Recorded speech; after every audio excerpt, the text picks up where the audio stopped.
But I'm not that sort of person, right? That's exactly, I've heard that exact quote from at least, I don't know, 10 people in the last 2 weeks. And think about it. Does that resonate with anybody when you think, do you want to go to a networking event?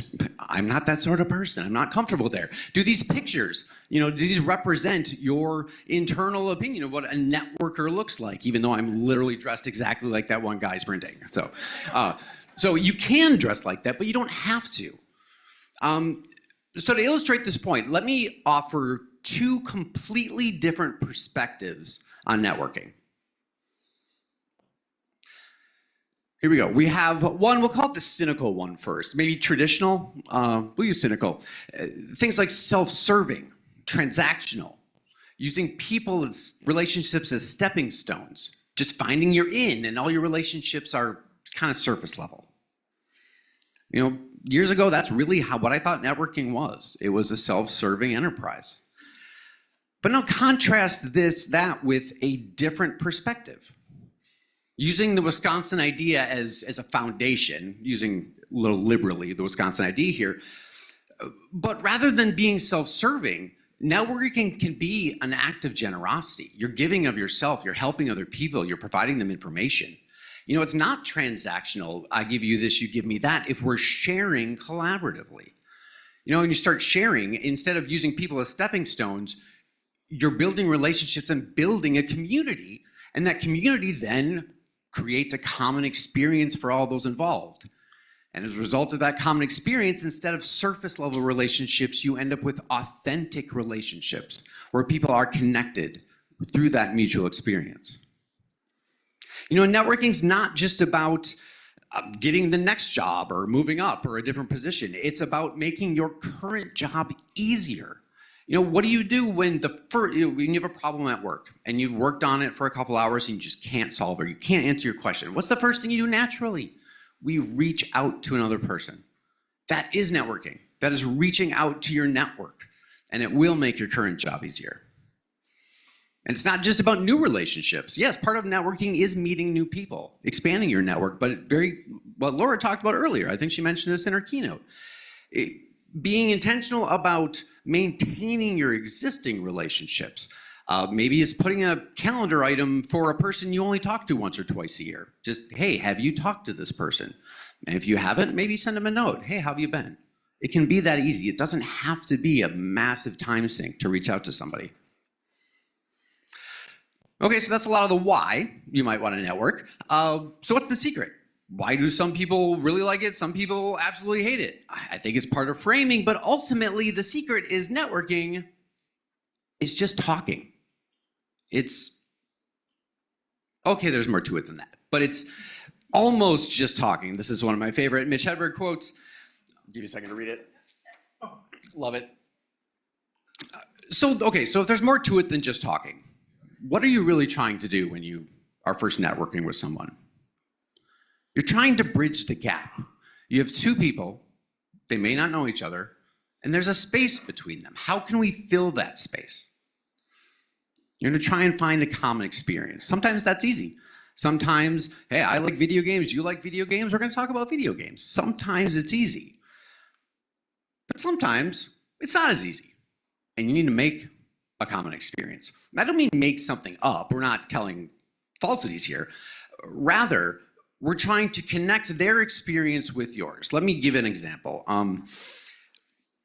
I was at a conference a couple of years ago, San Francisco actually, and I was outside the conference hall and a gentleman was next to me.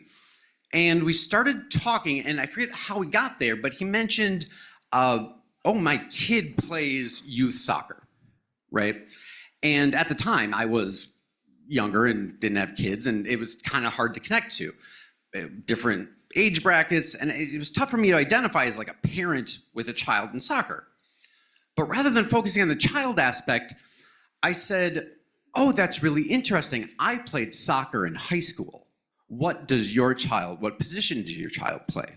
Right? I didn't focus on the kid part. I focused on the soccer part. That's what we had in common. That's how we made that connection. And then even, I don't know if you noticed, I connected it with my experience, but then followed up with a question about what they told me. right? That's kind of the two-part. You're giving of yourself, but then you're also following up, asking for them, a follow-up to what they told you. That's going to create a memory for them and a common experience that you'll think about later. Oh, wait, remember that soccer we talked about last time? And when in doubt, ask questions. People like to talk. You will get a much better result by listening rather than talking. That is something I learned very early on in my time with Laura. Thank you very much. More listening is always better. Always, that's great. So we have an idea of how to network, but when can we do it these days? We're all busy. There is no water cooler. Most of the time, we might even be in our house by ourselves. So how do we make the time, let's call it, when we're too busy? And how do we set ourselves up to have the opportunities to network? The old football saying, true here too, the best ability is availability. Now, availability here means a couple things. It's not simply being present. So let's talk about what we mean by availability here. Here's some things you could do. Let's say you are a person that does struggle to do a cold introduction to a stranger. Well, getting involved is a really good way to bypass that. Think of any committee you've ever been on. What's the first thing you do at your first meeting? Introductions and icebreakers. You've just bypassed and shortcut that one thing you might not be comfortable with. Coffee connections, the whole IT Connects program, there's plenty of places on campus to get involved. Other thing is meeting strategies, and this applies to every level of the organization. You have your doers who maybe attend meetings. Well, rather than show up on time, maybe you, when available, show up a minute early. I guarantee you at least one other person is going to be there. How many times have you joined a Zoom or WebEx meeting a little early and you have a little 30-second chat with whoever's there? That's something you can do to create an opportunity. If you're a manager and you're leading meetings, you can establish the first 5 minutes of every meeting to be non-business. Create some space for your people to have these conversations. And then as a leader, maybe you might dictate to a larger swath of the organization that rather than 30-minute and 60-minute meetings, we're going to do 25 and 55-minute meetings. That not only gives people a break, it also allows them time to have that space to have that little quick interaction before or after the meeting. And also just being visible. That is not necessarily being seen per se, but being in a place where people could find you. You don't have to seek you out all the time. Are you visible enough within your organization? And if not, consider strategies you might think of to make yourself a little more visible. Now, availability also means a different thing. I'll finger quote availability here. It also means availability of person, right? Be approachable. Are you coming into a room with a positive presence? Does somebody look at you and think, oh, they don't want to talk right now? They're obviously, in a bit of a state. We don't want to do that. We want to come in with a smile if you can, or at least in a way that says you are happy to be there and you are ready to work with people. There's signaling. Is your door open or closed? Headphones on or off? Is your team status always red? Is there ever an opportunity you could maybe take some of that focused time and make it available for 5-10 minutes here and there? Make yourself available. And one of the best strategies I found very successful personally is reaching out for help. People are it's a struggle to reach out and ask for help sometimes. But think of the last 10 times somebody asked you for help. It's almost always a positive experience. People want to help, so give them the opportunity. And for me, I found personally, asking for help creates just this little bit of vulnerability. I need help from you, right? So if for whatever reason, I don't feel I'm personally that intimidating, but let's say I was. By reaching out and asking for help, that might create the opening somebody needs to engage me more because I am reaching out to them and putting myself in a more vulnerable position. So really, end of the day, we want to be present and available. I think this is a really great graphic, and it really does represent what I have come to believe networking is. It's not about taking, it's really about giving. So take these available opportunities, and speaking of available opportunities, my time is wrong, I think we're a little, so about a half hour from now, 1:15, what time is it? Yeah, about a half hour from now, we have 2 live networking sessions. One of them will be in the DeLuca Forum, right outside in the networking area. Connor Klecker and myself will be walking around, facilitating, helping start some conversations.